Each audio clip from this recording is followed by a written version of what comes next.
Capítulo 13. Naquele mesmo dia, saindo Jesus de casa, assentou-se à beira-mar.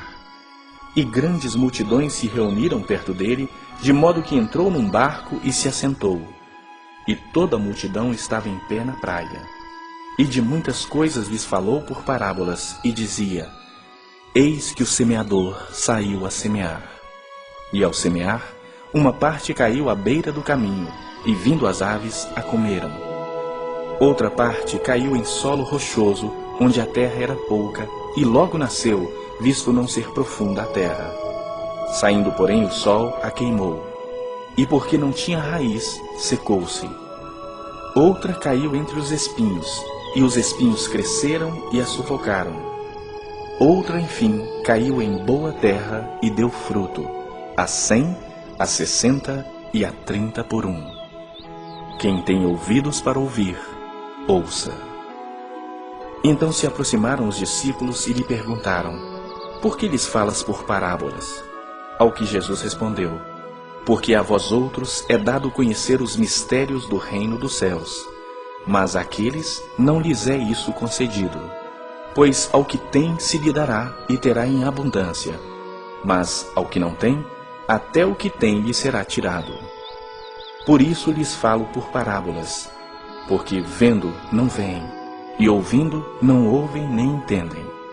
De sorte que nele se cumpre a profecia de Isaías: Ouvireis com os ouvidos e de nenhum modo entendereis.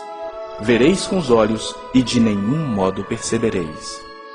Porque o coração deste povo está endurecido, de mau grado ouviram com os ouvidos e fecharam os olhos, para não suceder que vejam com os olhos, ouçam com os ouvidos, entendam com o coração, se convertam e sejam por mim curados. Bem-aventurados, porém, os vossos olhos, porque veem, e os vossos ouvidos, porque ouvem. Pois em verdade vos digo, que muitos profetas e justos desejaram ver o que vedes e não viram, e ouvir o que ouvis e não ouviram. Atendei vós, pois, à parábola do semeador. A todos os que ouvem a palavra do reino e não a compreendem, vem o maligno e arrebata o que lhes foi semeado no coração.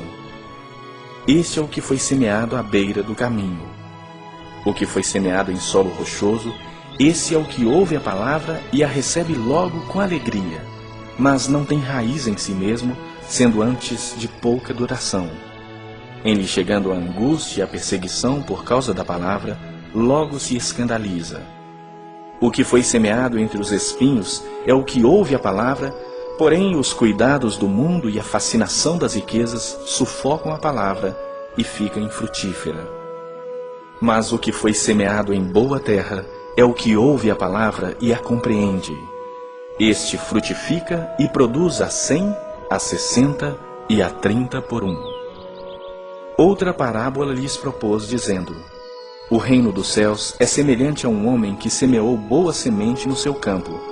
Mas enquanto os homens dormiam, veio o inimigo dele, semeou o joio no meio do trigo e retirou-se. E quando a erva cresceu e produziu fruto, apareceu também o joio.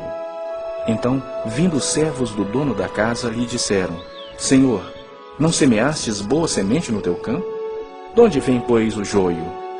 Ele, porém, lhes respondeu: Um inimigo fez isso. Mas os servos lhe perguntaram: Queres que vamos e arranquemos o joio? Não, replicou ele, para que, ao separar o joio, não arranqueis também com ele o trigo. Deixai-os crescer juntos até a colheita, e no tempo da colheita, direi aos ceifeiros: Ajuntai primeiro o joio, atai-o em feixes para ser queimado. Mas o trigo, recolhei-o no meu celeiro.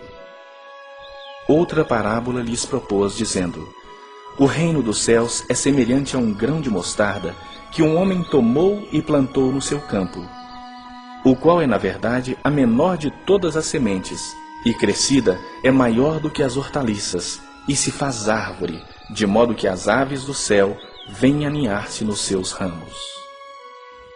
Disse-lhes outra parábola: O reino dos céus é semelhante ao fermento que uma mulher tomou e escondeu em 3 medidas de farinha até ficar tudo levedado. Todas essas coisas disse Jesus às multidões por parábolas, e sem parábolas nada lhes dizia, para que se cumprisse o que foi dito por intermédio do profeta. Abrirei em parábolas a minha boca, publicarei coisas ocultas desde a criação do mundo. Então, despedindo as multidões, foi Jesus para casa. E chegando a ele, os seus discípulos disseram: Explica-nos a parábola do joio e do campo. E ele respondeu: O que semeia a boa semente é o Filho do homem. O campo é o mundo.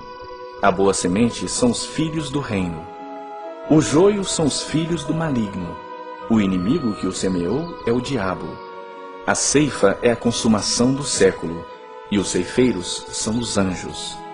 Pois, assim como o joio é colhido e lançado ao fogo, assim será na consumação do século.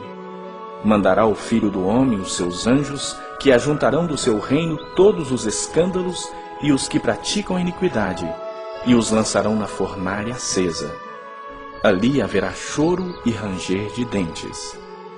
Então os justos resplandecerão como o sol no reino de seu Pai. Quem tem ouvidos para ouvir, ouça. O reino dos céus é semelhante a um tesouro oculto no campo, o qual certo homem, tendo-o achado, escondeu-o. E transbordante de alegria, vai, vende tudo o que tem e compra aquele campo. O reino dos céus é também semelhante a um que negocia e procura boas pérolas. E tendo achado uma pérola de grande valor, vende tudo o que possui e a compra. O reino dos céus é ainda semelhante a uma rede que, lançada ao mar, recolhe peixes de toda espécie. E quando já está cheia, os pescadores arrastam-na para a praia e, assentados, escolhem os bons para os cestos e os ruins deitam fora. Assim será na consumação do século. Sairão os anjos e separarão os maus dentre os justos e os lançarão na fornalha acesa. Ali haverá choro e ranger de dentes. Entendestes todas essas coisas? Responderam-lhe: Sim. Então lhes disse: Por isso, todo escriba versado no reino dos céus é semelhante a um pai de família que tira do seu depósito coisas novas e coisas velhas. Tendo Jesus proferido essas parábolas, retirou-se dali. E chegando à sua terra, ensinava-os na sinagoga, de tal sorte que se maravilhavam e diziam: De onde lhe vem esta sabedoria e estes poderes miraculosos? Não é este o filho do carpinteiro? Não se chama sua mãe Maria e seus irmãos Tiago, José, Simão e Judas? Não vivem entre nós todas as suas irmãs? De onde lhe vem, pois, tudo isso? E escandalizavam-se nele. Jesus, porém, lhes disse: Não há profeta sem honra, senão na sua terra e na sua casa. E não fez ali muitos milagres, por causa da incredulidade deles.